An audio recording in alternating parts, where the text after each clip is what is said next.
क्षय्योरावृणीमहे गातुं यज्ञाय गातुं यज्ञपतये दैवी स्वस्तिरस्तु नः स्वस्तिर्मानुषेभ्यः ऊर्ध्वं जिगातु भेषजम् शन्नो अस्तु द्विपदे शञ्चतुष्पदे ॐ शान्तिः शान्तिः शान्तिः सहस्रशीर्षा पुरुषः सहस्राक्षः सहस्रपात् स भूमिं विश्वतो वृत्वा अत्यतिष्ठद्दशाङ्गुलम् पुरुष एवेदगं सर्वम् यद्भूतं यच्च भूयम् उतामृतत्वस्येषा नः यदन्नेनातिरोहति एतावानस्य महिमा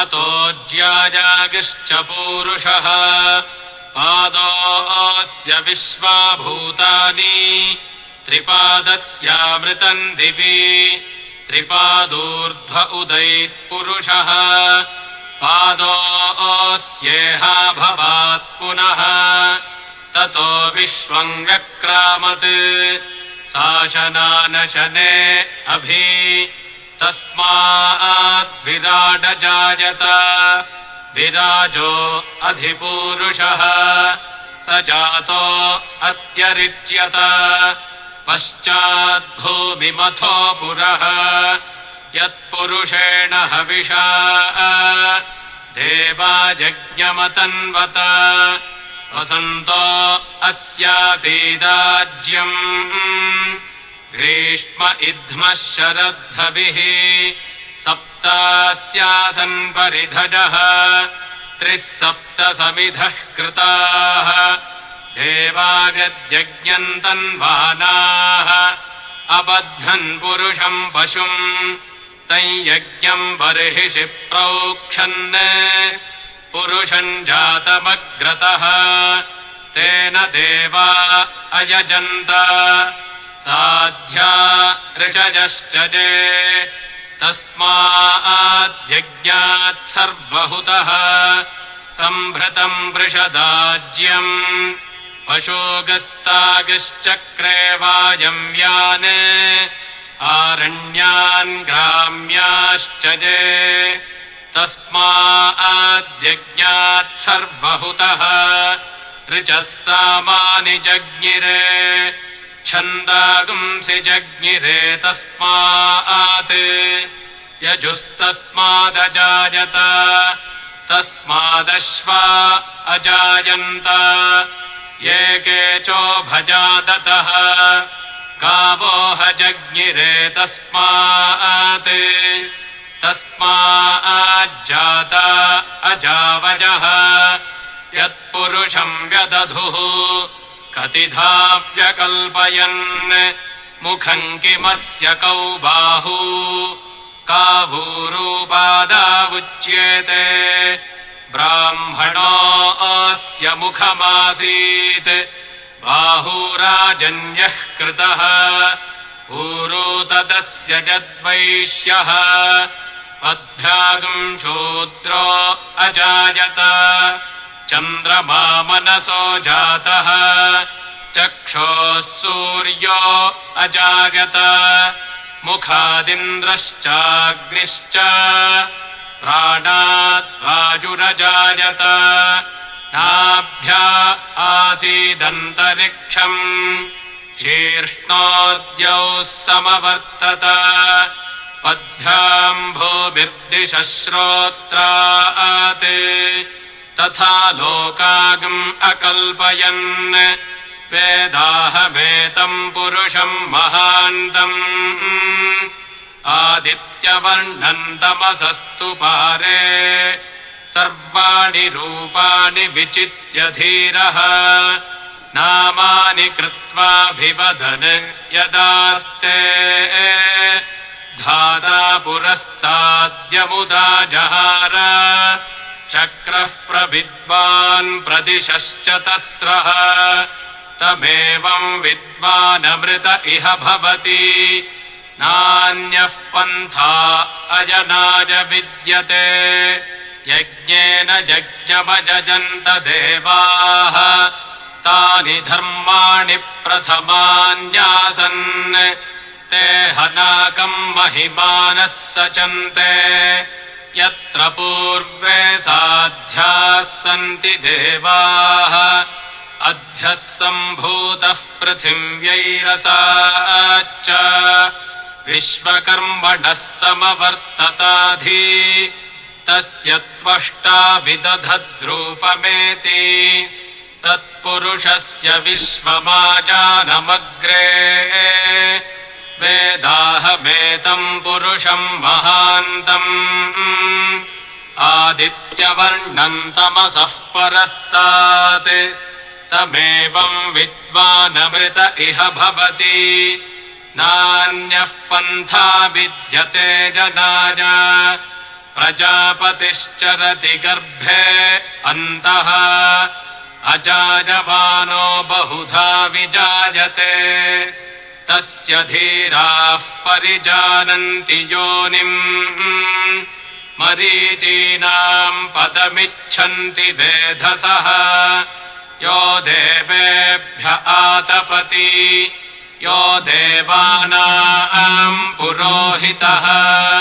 पूर्वो यो देवेभ्यो जातः नमो रुचाय ब्राह्मये रुचम् ब्राह्मम् जनयन्तः देवा अग्रे तदब्रुवन् यस्त्वैवम् ब्राह्मणो विद्यात् तस्य देवा असन्वशे ह्रीश्च ते लक्ष्मीश्च पत्न्यौ अहोरात्रे पार्श्वे नक्षत्राणि रूपम् अश्विनम् व्यात्तम् इष्टम् मनिषाण अमुम् मनिषाण सर्वम् मनिषाण ॐ शान्तिः शान्तिः शान्तिः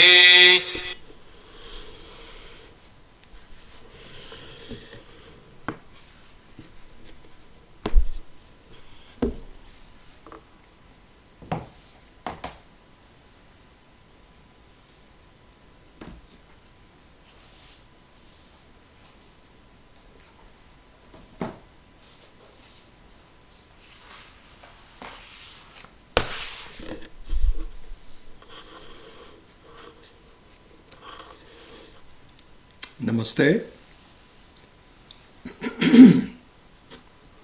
Om Sahana Vavatu Sahano Bhunaktu Sahaviryam Karavavahai Tejasvinavadhitamastu ma vidvisha vahai. Om Shanti Shanti Shanti.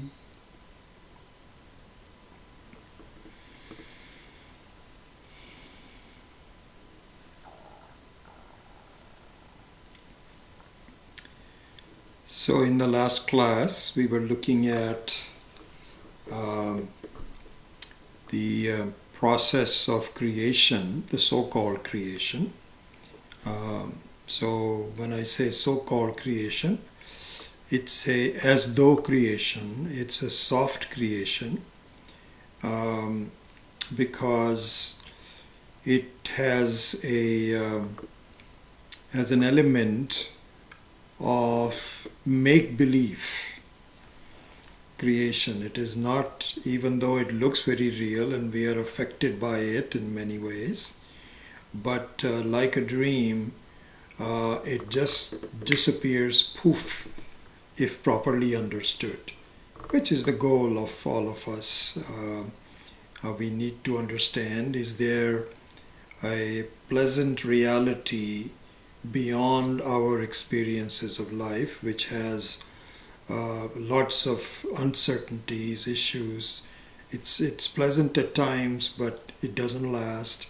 Is there a lasting happiness, and what is the reality of it, and how do we achieve it? That's our objective. And so in order to understand that, we need to understand the nature of the creation.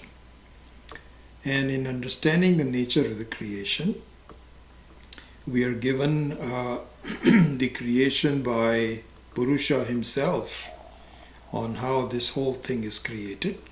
And so we attempt to understand that creation. And more importantly, as we have been mentioning throughout these classes, this understanding of the nature of the creation by Ishvara, the Purusha, is not just information that is interesting. It is something very important to me because I have to see what's in it for me. And the Shastra encourages that. This is not selfishness. It's a understanding of the reality of what's going on. And so to find out what's going on, we first have to see the nature of the creation by Ishvara, by Purusha. And then it is said, listen, this is exactly how you and I also create our experiences. That is the important thing. It is to really see everything from the standpoint of my own experience, my own life, my own nature, my own future. This is what we have to see. And so this study of the Purusha Suktam, as we will do that in quite a bit of depth, will enable us to get a glimpse into the absolute similarity between Ishvara's creation and my creation, our creation, your and my creation. So from that standpoint, let me make a couple of points that we had gone over last week. And then, as I promised, let us try to put it together in the form of a meditation. So we'll do a meditation on that as well. So with that, let us at least summarize some of the points before we begin the meditation. And this was presented in the form of what happens in a creation that we are familiar with. So we took the example, and if I'll repeat it, take the example of a lump of clay which is made into something functional and useful, like a clay cup.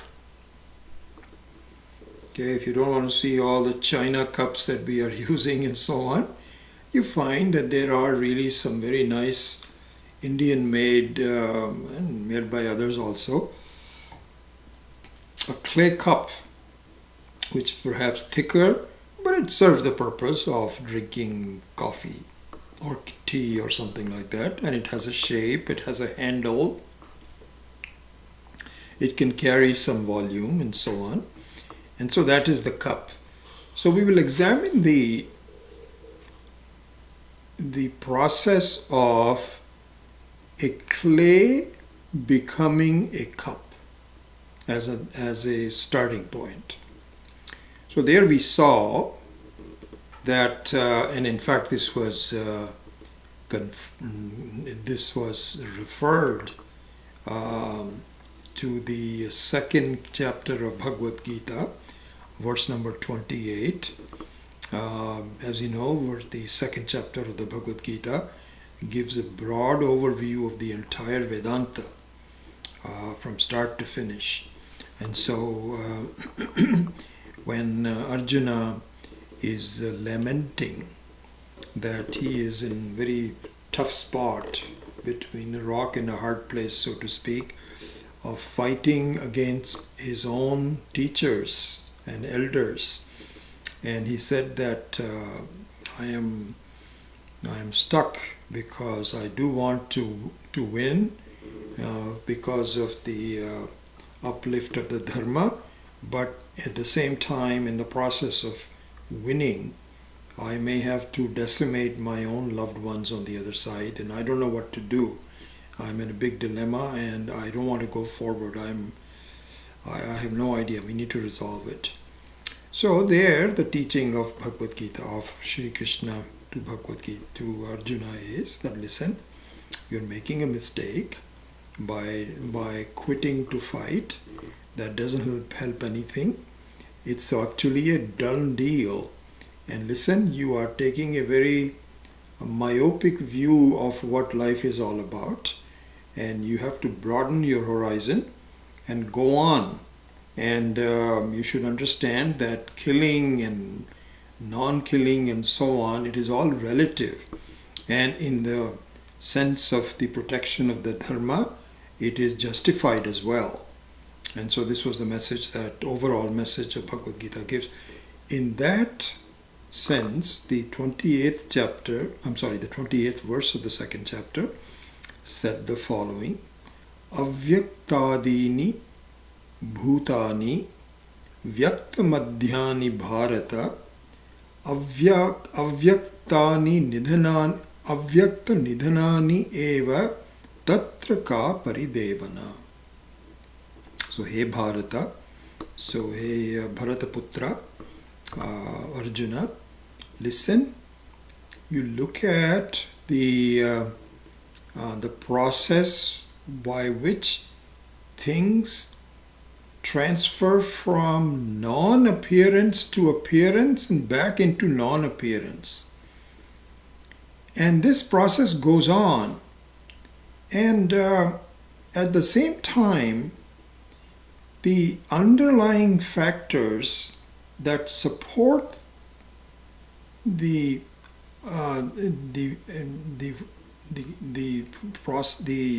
things becoming vyakta, means becoming apparent, becoming visible.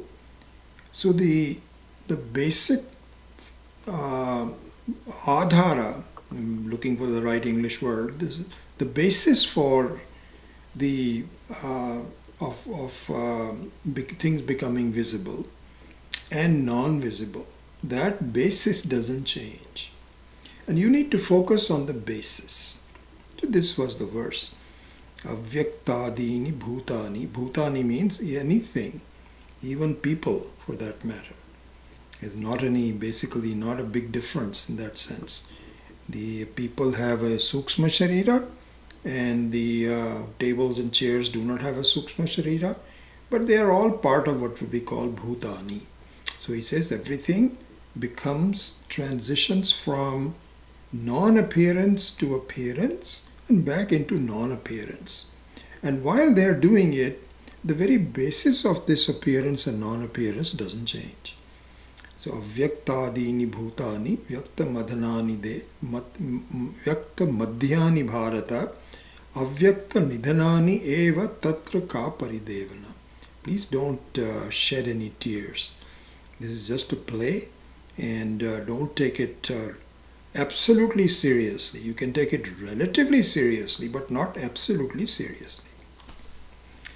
So here we also saw that if you look at the example of a clay cup, then what happens is that it could be that a decision was made to make a cup out of the clay lump of clay.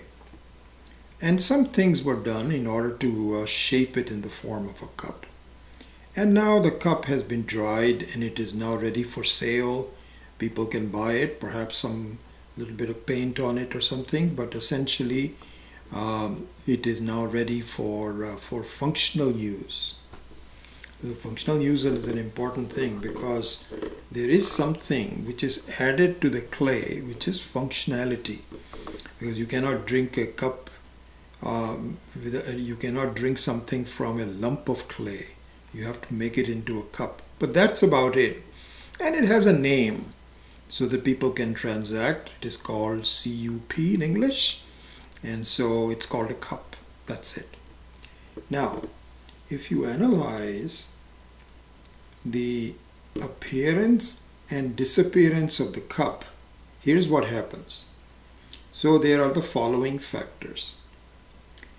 One is that the cup is incipient in the clay.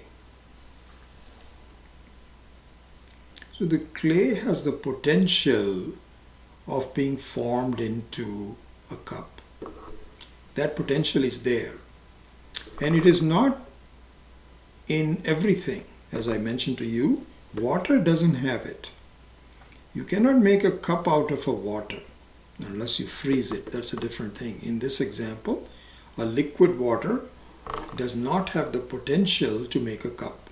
So the clay has a potential for making a cup, but the potential is not visible until it is realized. So here are the factors in this of play in this manifestation of a cup from a clay. There is a basis called clay, which is always there, whether the cup is there or not. If the cup is there, the clay is there. The cup is not there, the clay is there. It's always there. And it also has the potential of developing a cup. And also, when the cup should break, nothing happens to the clay. Nothing happens to the clay. So the cup comes out of clay, it stays in the clay, it is never separate from the clay, and it disappears back into clay. There is one more factor that we should be aware of, and that is that it's called ignorance. And so ignorance means it is possible that you are looking at the cup without understanding, without really being aware of the fact that it is made out of clay. It's possible, especially amongst children. It's very possible. You can talk about the clay, but really speaking, it's much easier for them to understand if you talk in terms of a cup.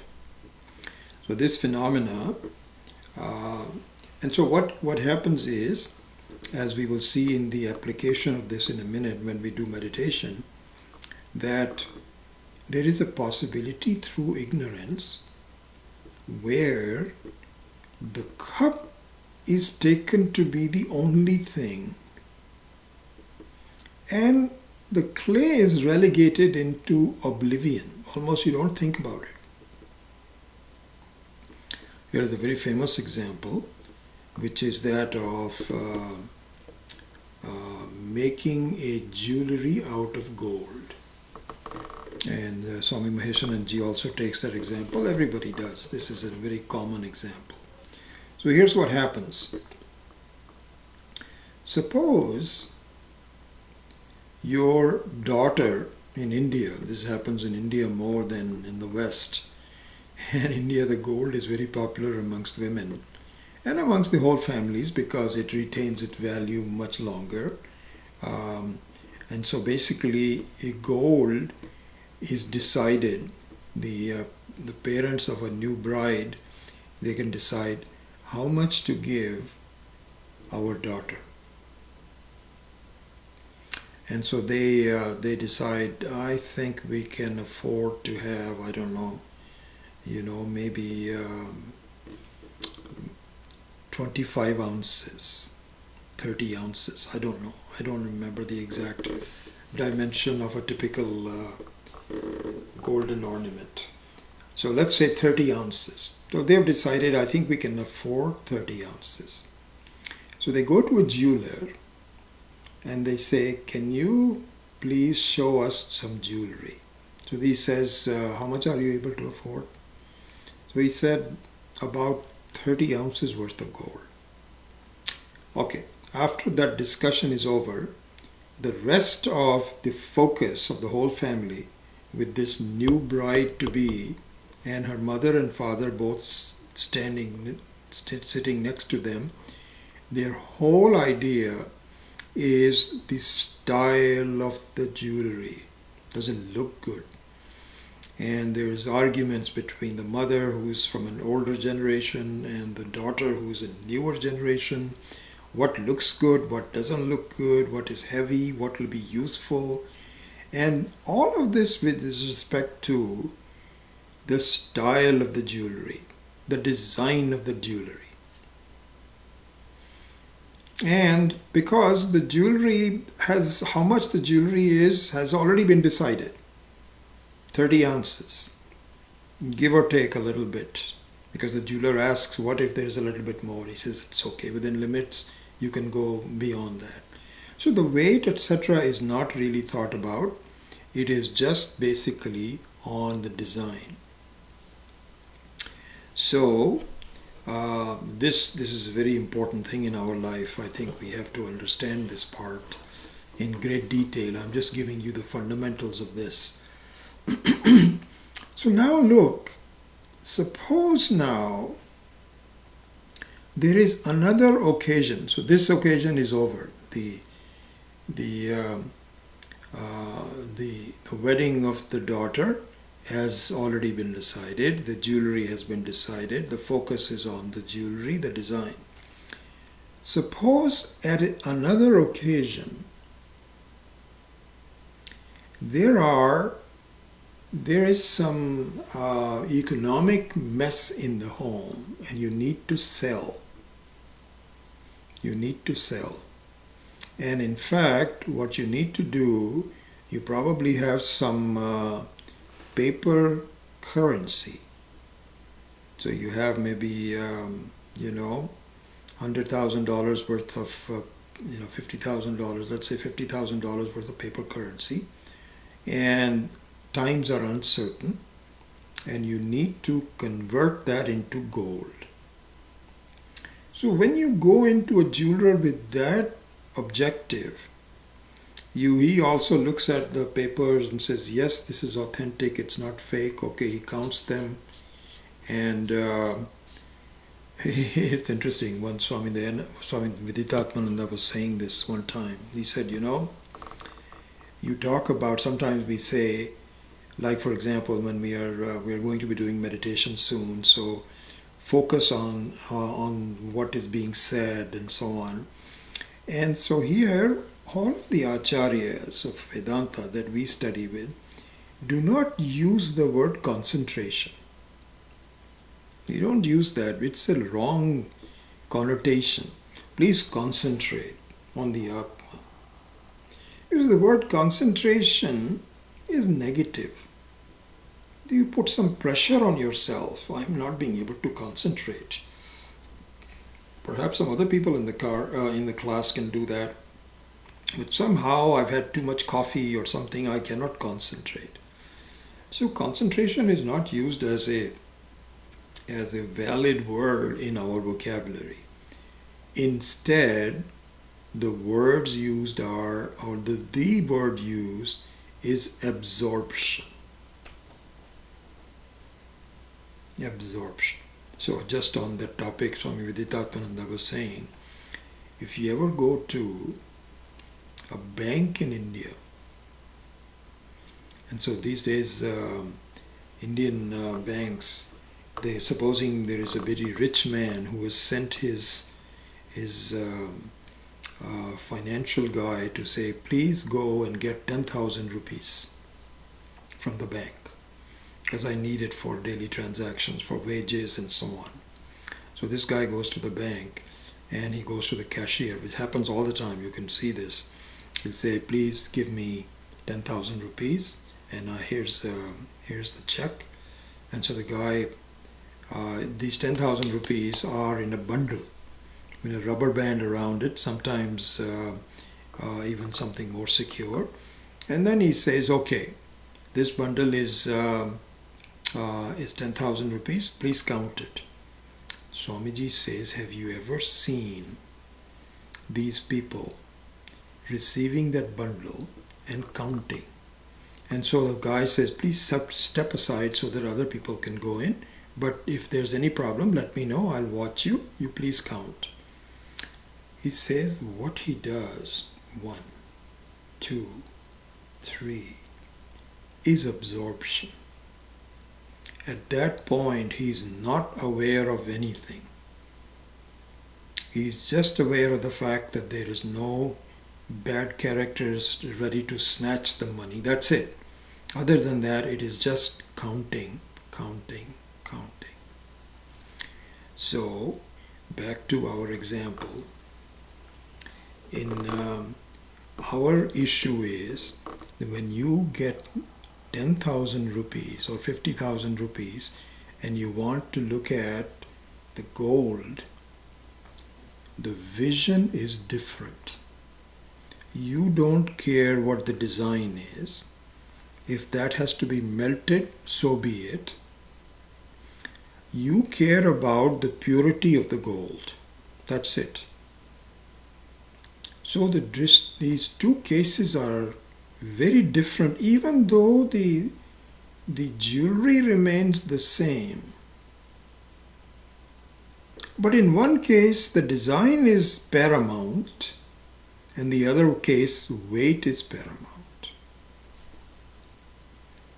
This is our life as we should see. So in this case, what happens is that the design is avyaktadini, then vyaktamadhyani, then vyaktanidhanani. The design was not there, it is now there, it will not be there, but the gold is not affected. One other thing to note of before we start our meditation. That is, there is a rule in the spiritual teaching, and that is any entity which depends upon another entity for its existence might as well not be there. Because for all intents and purposes, the entity that it is depending on provides the entire reality of the first entity. So just consider this. In the case of an ornament, you cannot say that the ornament, any ornament, let's say a ring is not an independent, what we call vastu in Sanskritam. It is not a vastu. The vastu always remains to be gold, but it is name, form, and a function, which is purely based on convention, by the name, by the form, by talking, vacharambhanam namadheyam. But really speaking, the vastu always remains the one that it is dependent on. So, for example, you cannot argue that the gold and the ring are two separate vastus. Doesn't happen. Because then we will say, okay, all right, if that's what you want to fight, all right, I am taking my gold. You please take your ring away from me. You can't do that. So the interesting thing is that the weight of the ring is the weight of the gold. The touch of the ring is the touch of the gold. The color of the ring is the color of the gold. The shine of the ring is the shine of the gold. Everything is really borrowed from the gold. And the only thing that is added is some form and function. That's it. Name. That's all. But it has no other reality. So remember this. The rule is, look into,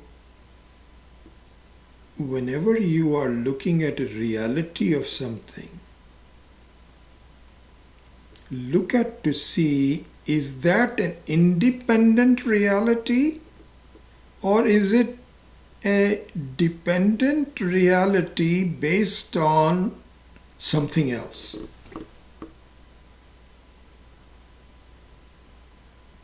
And if it is the latter, then you should be absorbed, not concentrate, but be absorbed in understanding the vastu that it is dependent on. That is the important thing. And this is what Purusha Suktam has communicated, especially Virat Tasmat Virat Jayata Virajo Adi Purushaha Sajato Richata.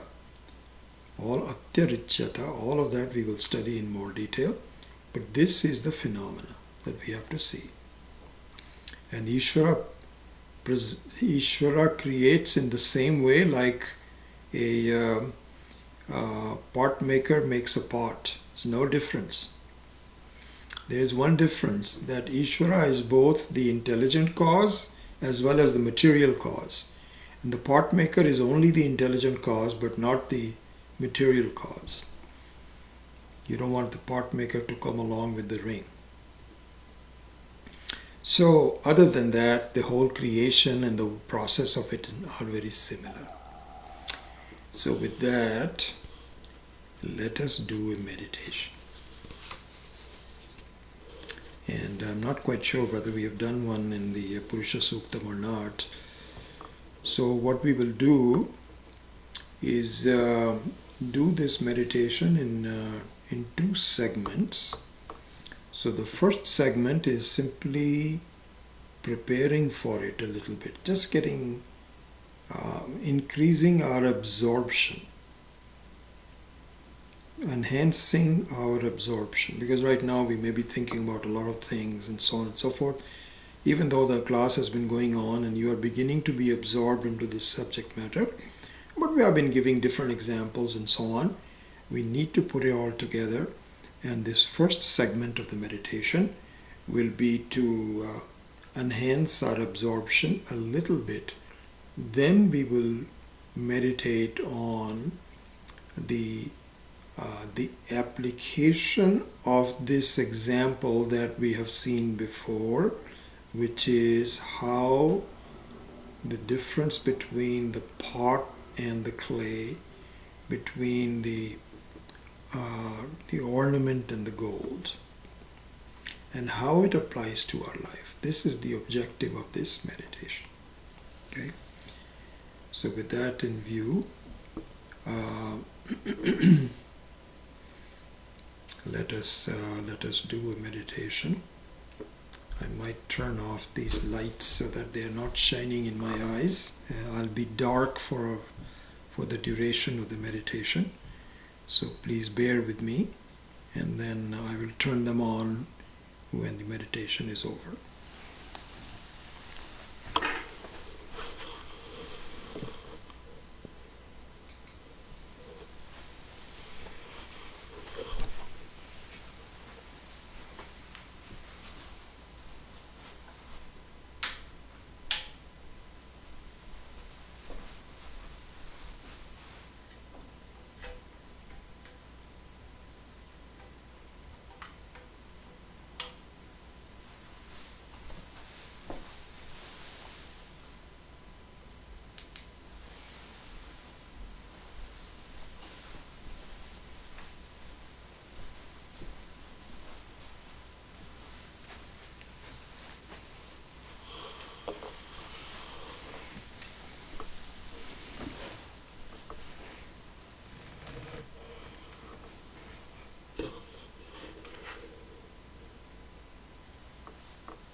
Om Namaste Astu Bhagavan Vishveshwaraya Mahadevaya Triambakaya Tripurantakaya Trikalagnikalaya Kalagniludraya Neelakanthaya Mrityunjayaya Sarveshwaraya Shriman Mahadevaya Namaha.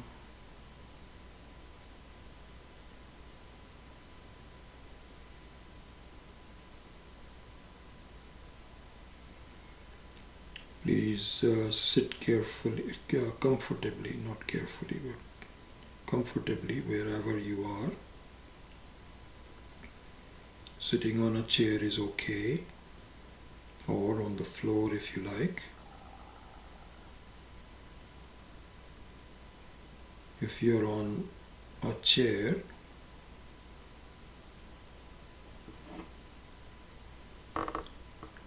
then if possible, do not lean back with your back resting on the chair. You don't have to be stiff, but please be with your torso erect, looking straight ahead with your eyes closed. Your hands either lightly touching each other, or clasping, doesn't matter, in your lap, feet touching the floor.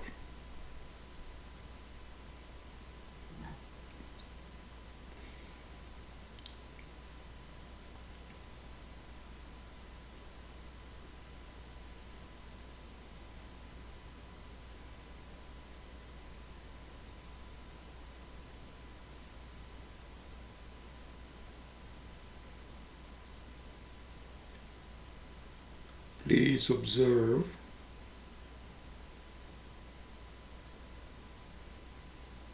the one sense organ in your body which is completely distributed throughout, and that is the sense of touch.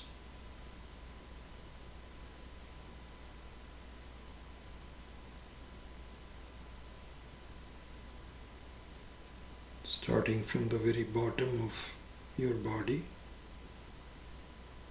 feel your feet touching the ground.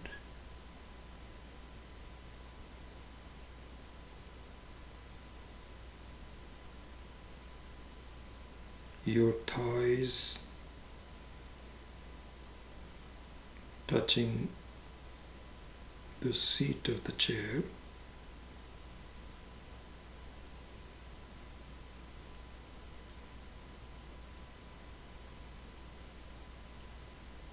Your hands touching your thighs.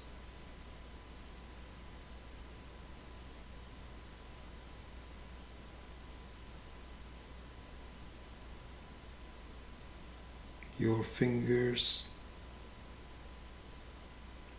touching each other.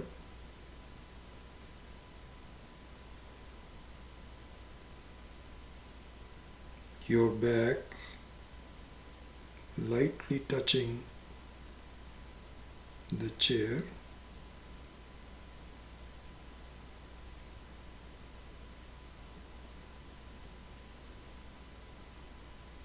And lastly, the gentlest of the touches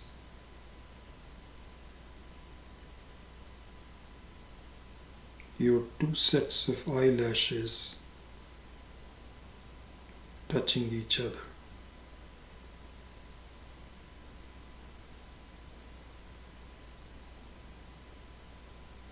This is so light that you are probably not even aware of it.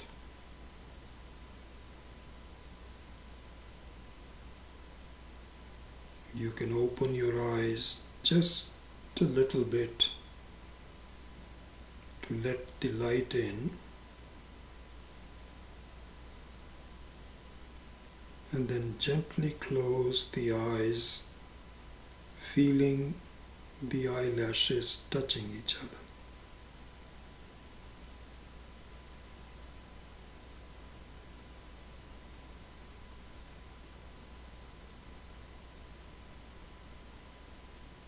After a few seconds, you can repeat it.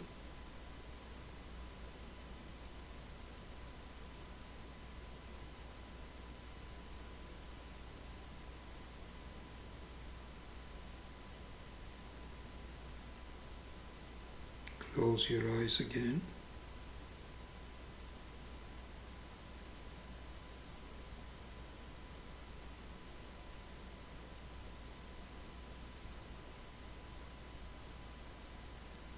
Next,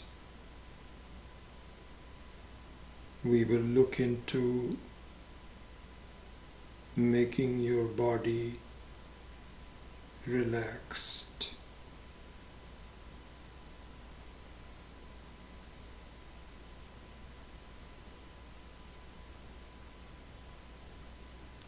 We will start at the very top,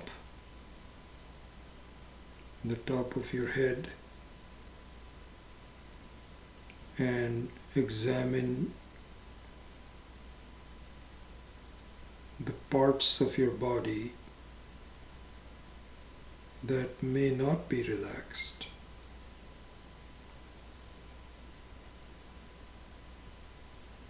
Like a masseuse, gently pause at these parts and help that part relax.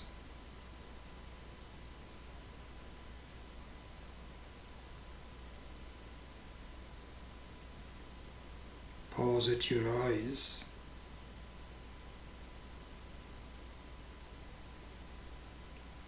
Long enough to see it visibly relax.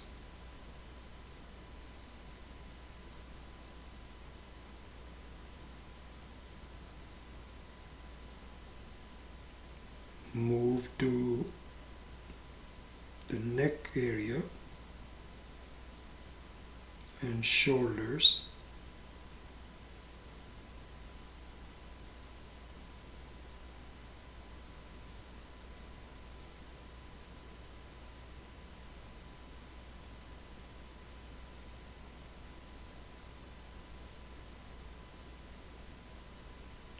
Then move to your stomach.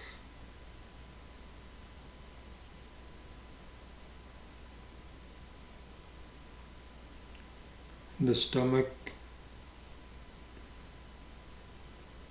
typically holds quite a bit of the stress. In these parts of the body, you can employ a couple of techniques to help it relax.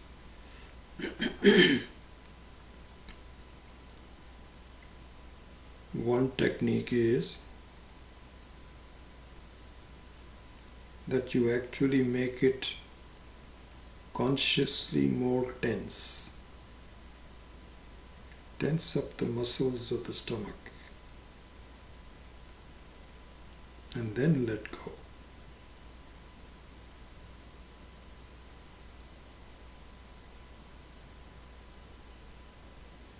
Another technique is with each outgoing breath, relax the stomach muscles.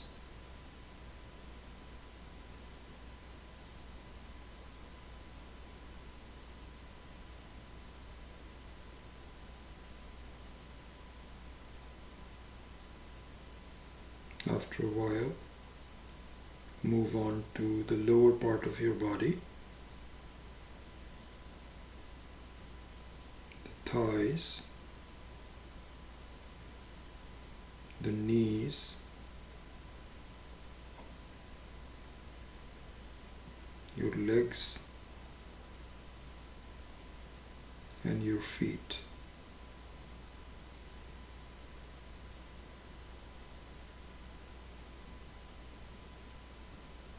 You can make another round to check on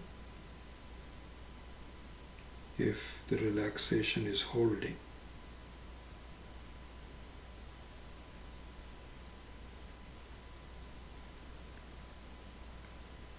Please be aware, we are not looking into any perfection.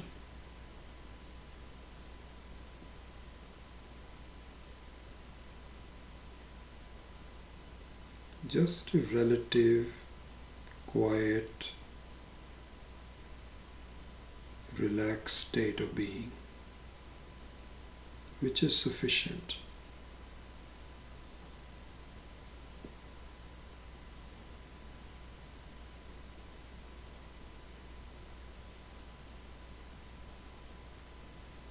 One other aspect of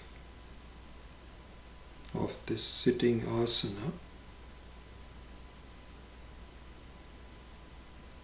just check before you start that your clothing and belt, etc. are not too tight.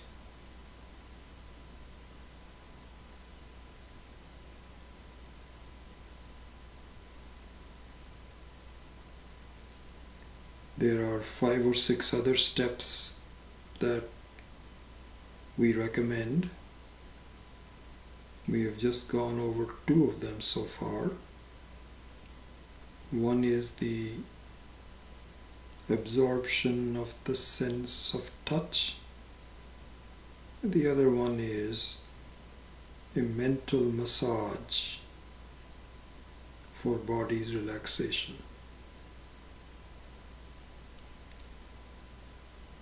We will do the other steps some other time.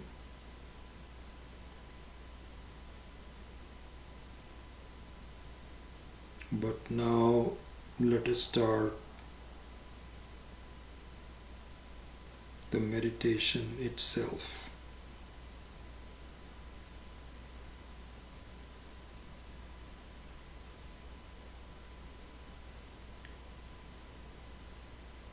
The preparation of meditation, it should be noted, has 2 objectives. One is that you are relatively relaxed, as we have seen so far, and the other objective is you should stay awake for the meditation.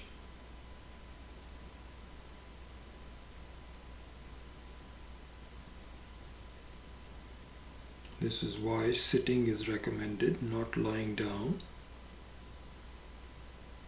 And also some alertness in your body posture, because if one slouches, one tends to go to sleep.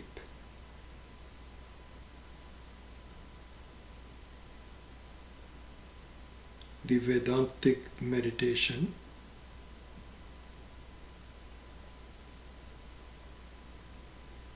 may be different from other meditations that you may have experienced. The end point of a Vedantic meditation is not to remove all thoughts from your mind.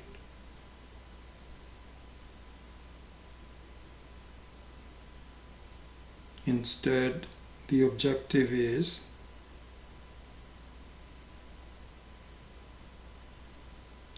to follow the concepts of Vedanta that you are reasonably clear about, to follow those concepts by bringing them up into your mind in a relaxed, controlled fashion. To look at the truth of it, examine it,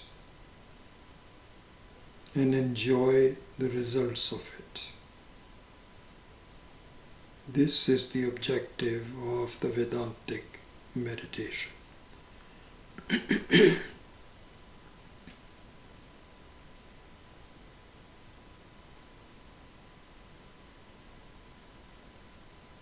So let us begin.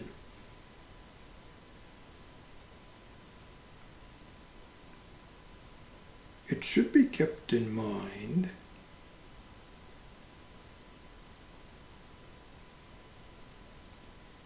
that my view of the world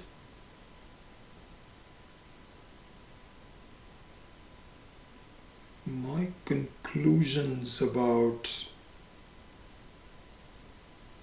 myself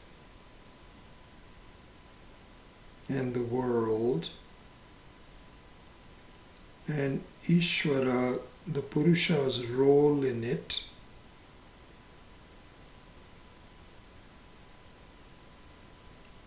so my view of the world does not include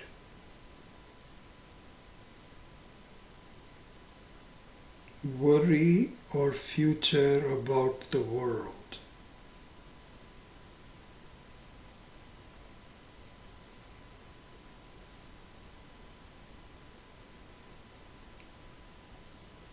It is a misplaced emphasis if you take on the unreasonable burden of reforming the world. You cannot do it. You may help in some minor way,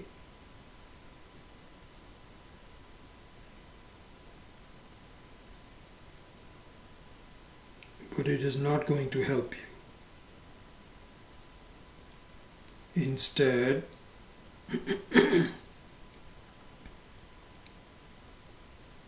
you should examine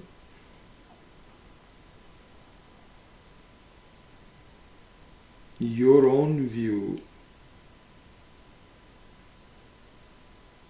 and thoroughly analyze it. This is what Shastra recommends, and this is what will bring you fruits of your effort.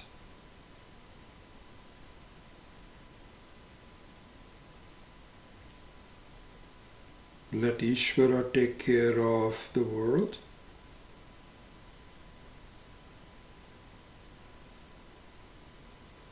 It is not our job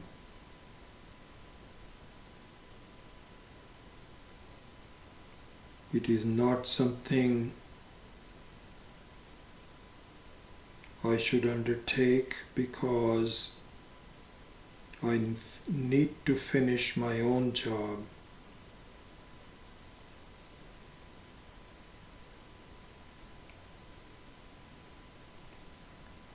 The reason we mention this is do not waste any time on worrying about the world. Worry about your view of the world.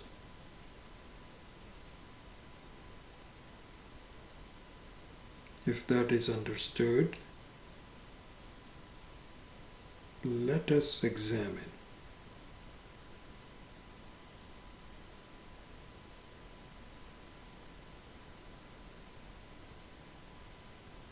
Please see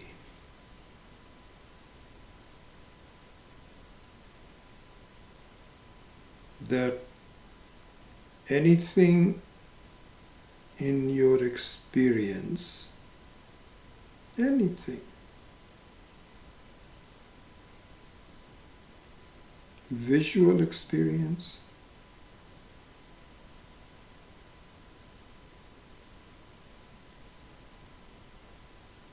mental experience,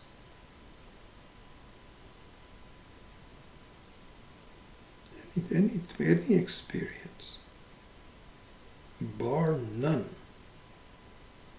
with no exception,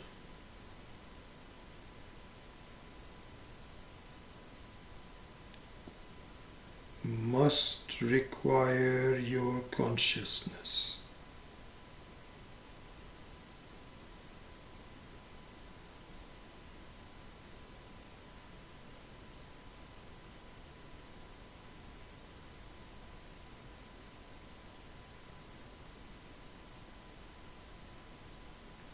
All experiences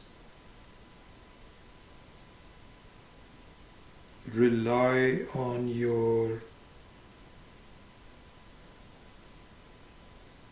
consciousness.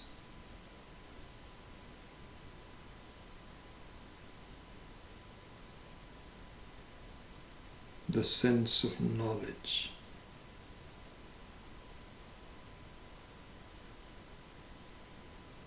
No experience is possible for you without involving your knowledge.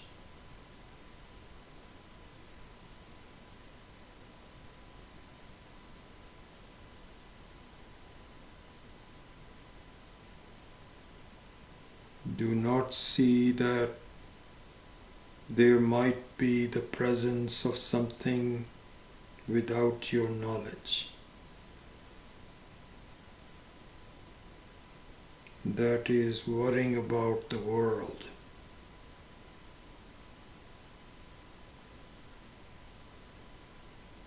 There is no need to worry about it. Let Ishvara take care of that. But as far as your own life is concerned, please see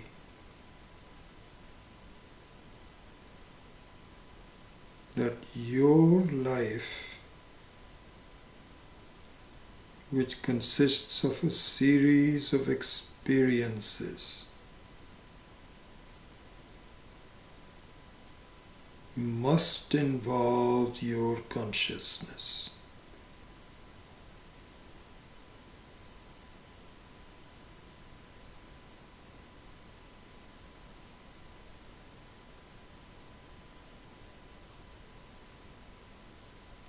Can you not see?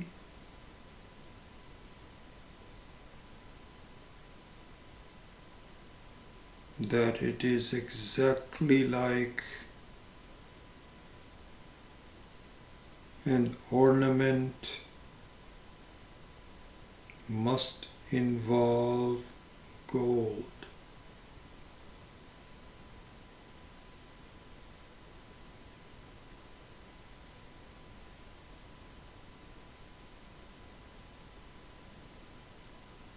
All experiences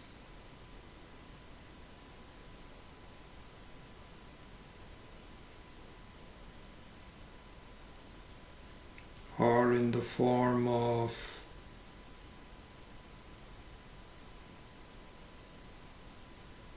consciousness.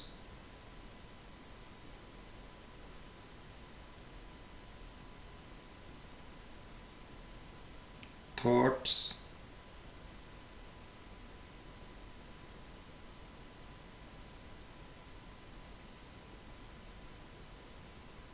visible objects,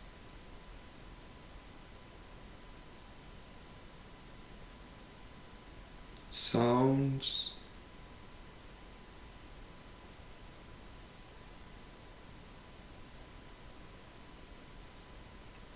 a solid object that you are touching,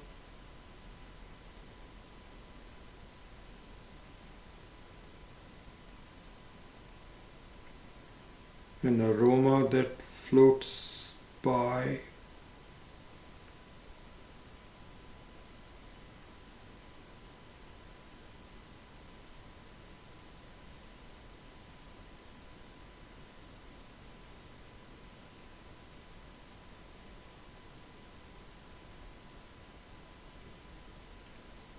a smell that you are aware of,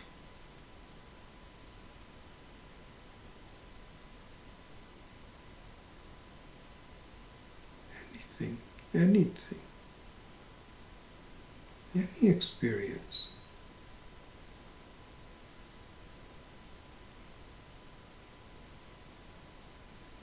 Must depend upon your consciousness.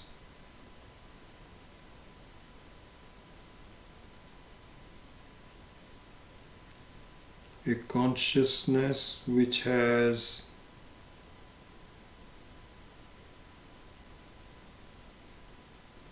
the elements I am aware,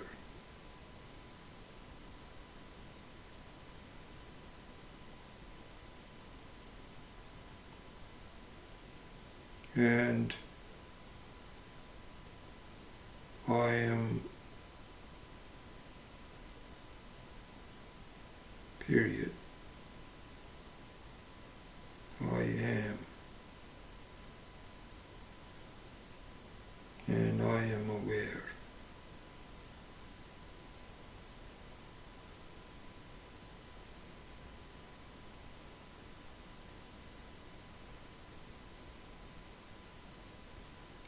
What I am aware of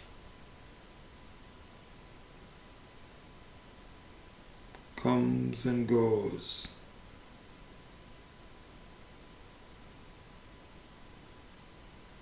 That I am aware of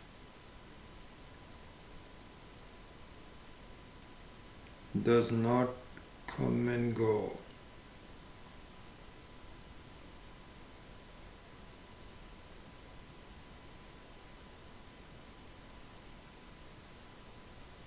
What is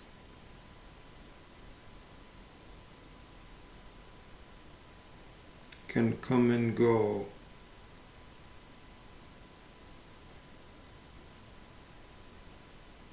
But I am does not come and go.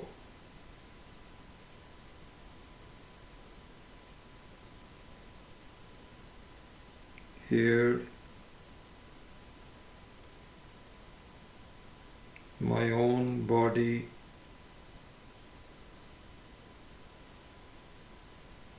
sense organs,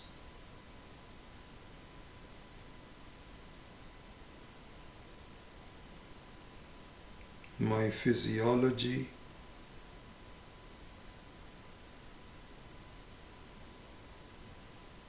my thoughts,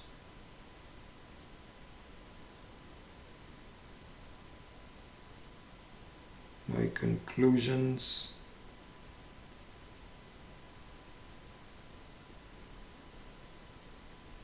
my estimation, my estimations, my regrets,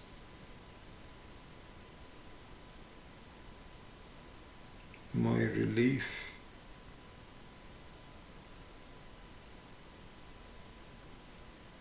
my fears of the future,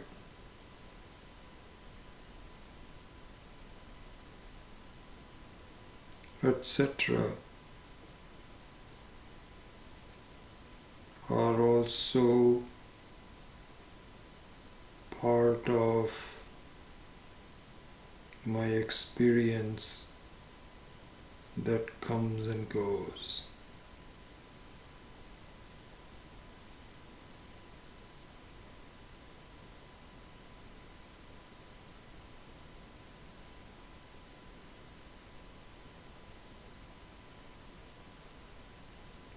Both the experienced objects and the experiencer subjects come and go.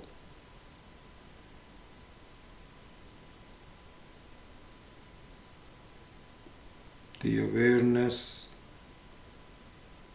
is not connected to any one of them. It blesses them both.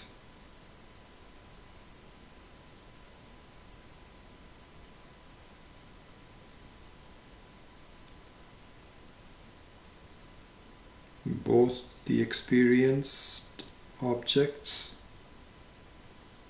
the world so to speak, and the experiencer person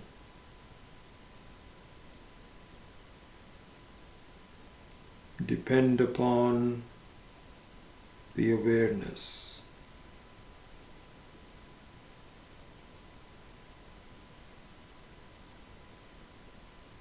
Don't you see the similarity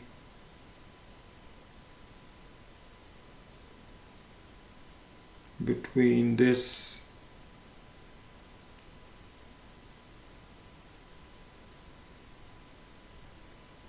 and that of the clay and pot?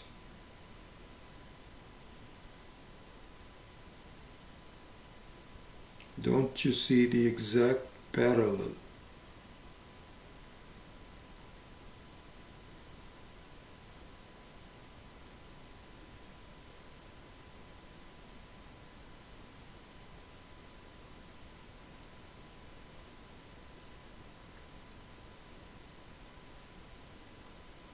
So as we saw in the example of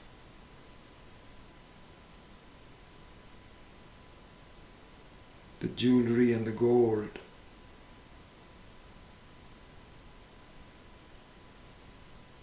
it is possible that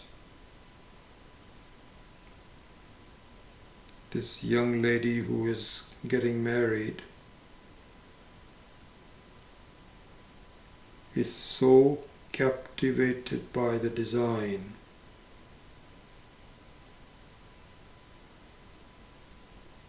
that for her the gold is receded into the background. She doesn't even want to think about it. It's as though it is not there.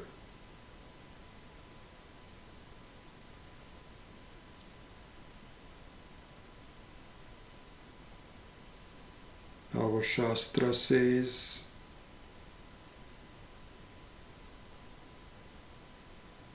that until we become spiritually mature, our situation is identical.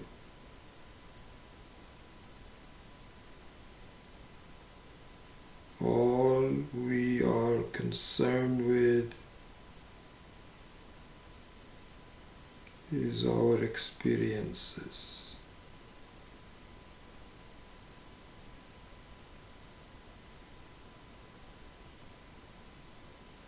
I have taken the experiencer as the gospel of truth. I am a body and a mind. Now how can I have some good experiences? It is just like I am totally enamored by the jewelry, oblivious about the reality of the jewelry, the basis of the world.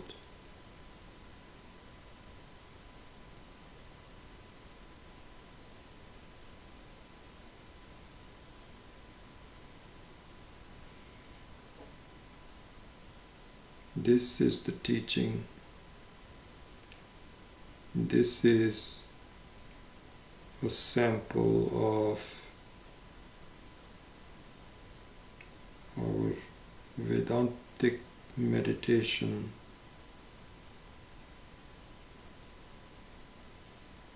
which we will do in different forms in the future.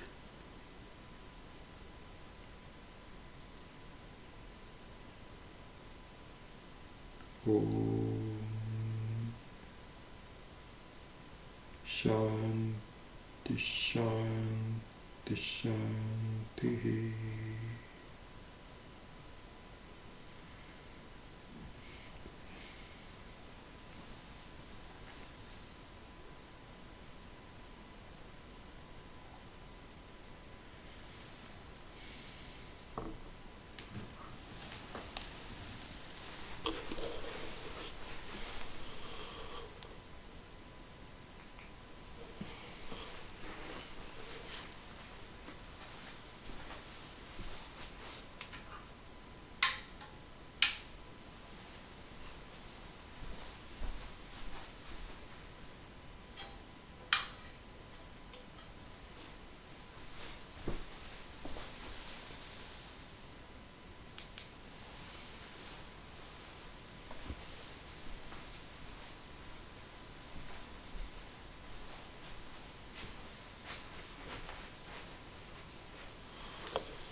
This is what happens when you do meditation.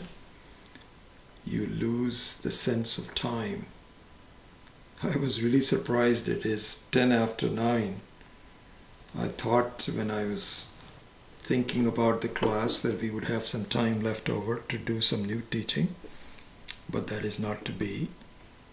So we will wrap up the class and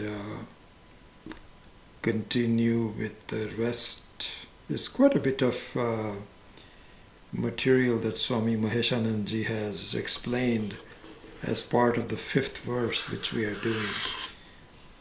Tato virada jayata virajaha adi purushaha sajato atyarichyata. Even to reach to sajato atyarichyata, even before that, we have quite a few other things that I think it'd be nice to know. And I hope you have the patience. It is certainly going to take a little longer than we had visualized. But as long as you're learning, you should be okay. If you want to, if you're getting impatient, then do let me know. And but I'd like to complete it the way I think it should be. And so we'll continue on that. And yeah. So that's how we will do it. Om Asato Ma Satgamaya Tamaso Ma Jyotirgamaya Mrityor Mamritam Gamaya.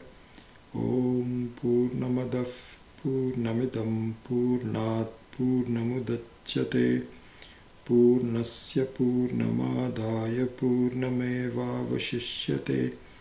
Om Shanti Shanti Shanti. Harihi Om. Shri Guru Pyo Namaha. Harihi Om. Okay, let me see if anybody has any questions.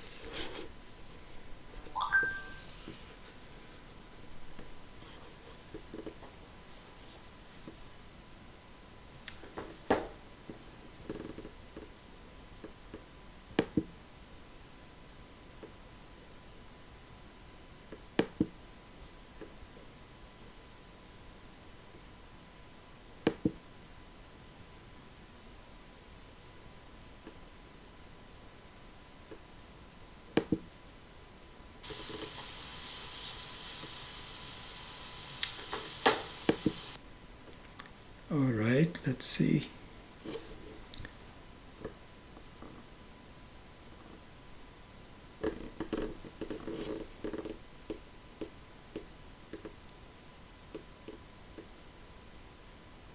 Yes, indeed, Shanti Kumarji. It's a very, very sacred occasion that we are doing the Shilanyasa at the Ayodhya temple. It must be going on at the moment. Very much aware of that, and all our prayers to re-establishing the Hindu Dharma in the country. I'm very happy about how things are going. So wonderful. My congratulations and good wishes to all of you.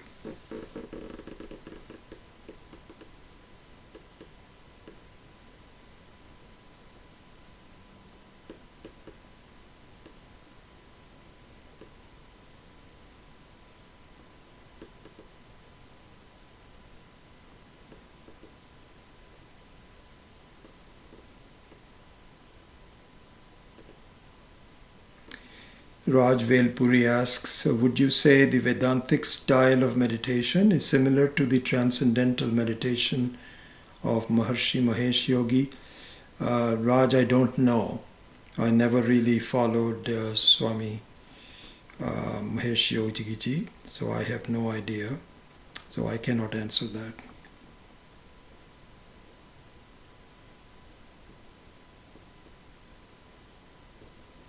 Good. Looks like some of you wrote and you enjoyed the meditation. And hopefully we'll do more of that. I think, which is what I try to do in all the classes, that whenever some subtopic has been somewhat complete, then to increase its absorption, it is good to do some meditation on that before you go on to the next topic. So good that you like it.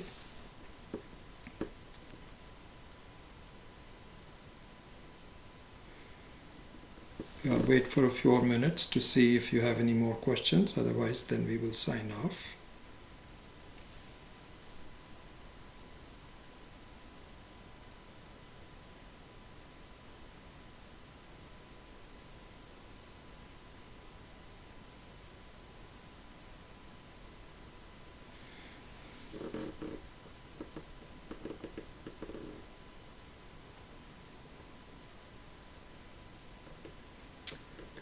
This gentleman, Akshay Mani Bala, I'm not conversant with you. If you could send me an email to see how you joined and so on, I'd appreciate it. Thank you.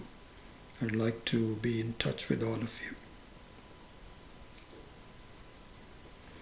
All right, so it looks like there's no other questions, so we will look forward to seeing you next week. Om.